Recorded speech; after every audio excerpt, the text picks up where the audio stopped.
ఉపరితల ఆవర్తనం ప్రభావంతో రాగల 3 రోజుల పాటు తేలికపాటి నుంచి మోస్తరు వర్షాలు కురుస్తాయని హైదరాబాద్ వాతావరణ కేంద్రం ప్రకటించింది. ఇవాళ ఉమ్మడి వరంగల్, ఖమ్మం, నల్గొండ, హైదరాబాద్తో పాటు రంగారెడ్డి, సిద్దిపేట జిల్లాల్లో వర్షాలు కురుస్తాయని వాతావరణ శాఖ అధికారి ధర్మరాజు తెలిపారు. రేపు ఉమ్మడి వరంగల్, ఖమ్మం, నల్గొండ, హైదరాబాద్, రంగారెడ్డి, మహబూబ్ నగర్తో పాటు సిద్దిపేట జిల్లాల్లో తేలికపాటి నుంచి మోస్తరు వర్షాలు కురిసే అవకాశం ఉందన్నారు. వాతావరణంలో చోటు చేసుకున్న భిన్న వాతావరణ పరిస్థితుల వల్ల ఉదయం నుంచి మధ్యాహ్నం వరకు అధిక ఉష్ణోగ్రతలు, మధ్యాహ్నం తర్వాత ఆకాశం మేఘావృతమై వర్షాలు కురుస్తాయని వెల్లడించారు. గతంతో పోలిస్తే ఈ ఏడాది వేసవిలో వర్షపాతం ఎక్కువగా నమోదైందని తెలిపారు. రాగల 4 రోజుల పాటు ఉత్తర తెలంగాణ జిల్లాల్లో ఎండల తీవ్రత అధికంగా ఉంటుందంటున్న వాతావరణ శాఖ అధికారి ధర్మరాజుతో మా ప్రతినిధి జ్యోతికిరణ్ ముఖాముఖి.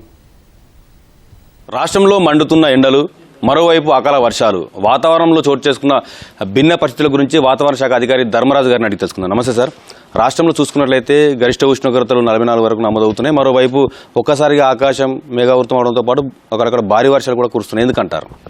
ముఖ్యంగా చూసుకున్నట్లయితే ప్రస్తుతం ఉత్తర దక్షిణ ద్రోణి అనేది దీనితో పాటు ఒక ఉపరితల చక్రవాకం కూడా దీనికి అనుసంధానంగా ప్రస్తుతం ఇది నైరుతి రాజస్థాన్ మరియు ఆగ్నేయ రాజస్థాన్ నుండి కేరళ వరకు కూడా మరత్వాడ, విదర్భ, అటు పశ్చిమ మధ్యప్రదేశ్ ద్వారా గుండా ఇది కొనసాగడం వల్ల ప్రస్తుతం ఇది చూసుకున్నట్లయితే సముద్ర మట్టానికి 1500 మీటర్ల ఎత్తులో కొనసాగడం వల్ల ప్రస్తుతం ఇట్లాంటి వాతావరణం అనేది చూడొచ్చు. పగటిపూట ఉష్ణతీవ్రత అధికంగాను, సాయంత్రం వేళ కొంచెం వర్షం అనేది పడే అవకాశాలు కూడా రానున్న 3 రోజులు కొనసాగే అవకాశం కనిపిస్తుంది. అంటే ఉపరితల ఆవర్తన ప్రభావంతో రాష్ట్రంలో వర్షాలు కురుస్తాయి అంటున్నారు కదా, ఏ జిల్లాల్లో ఈ వర్షాలు కురిసే అవకాశం ఉందంటారు? ఆ జిల్లాలకు ఏమైనా హెచ్చరికలు లాంటివి ఏమైనా జారీ చేశారా?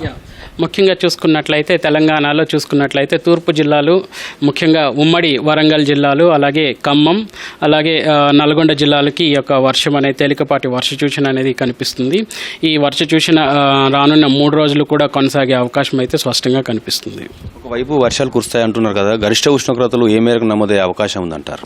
ముఖ్యంగా ఉత్తర తెలంగాణ జిల్లాల్లో మాత్రం ఈ యొక్క ఉష్ణ తీవ్రత అనేది హెచ్చుగానే కొనసాగే అవకాశం అయితే ఉంది. ఇక్కడ చూసుకున్నట్లయితే సుమారు 41 నుంచి 44 డిగ్రీల వరకు కూడా కొనసాగే అవకాశం అయితే కనిపిస్తుంది.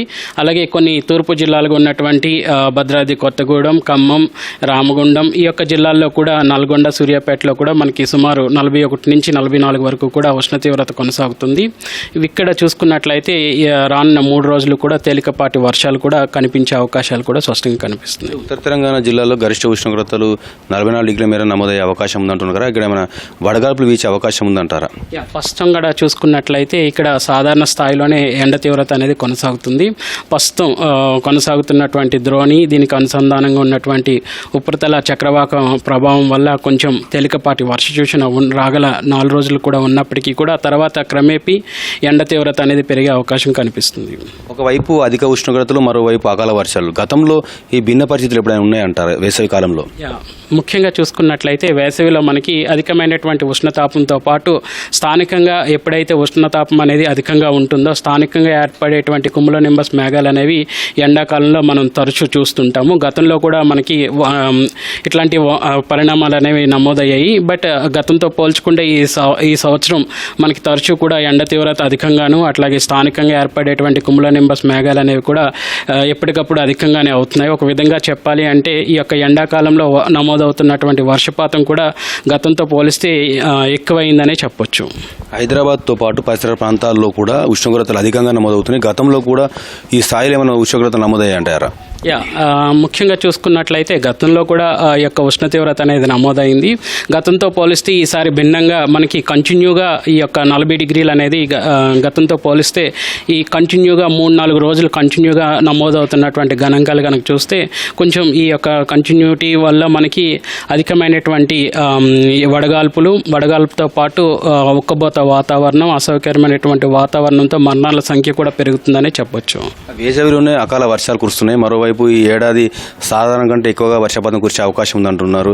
ఈ పరిస్థితుల్లో అటు వర్షాలు సకాలంలో కురిసే అవకాశం ఉందంటారా? ప్రస్తుతం కనుక చూసుకున్నట్లయితే ప్రస్తుతం మనం మే నెక్స్ట్ మంత్ ఆల్మోస్ట్ మనం ఈ రోజు ముగించుకుని మే నెలలోకి ఎంటర్ అవుతూ ఉంటాము.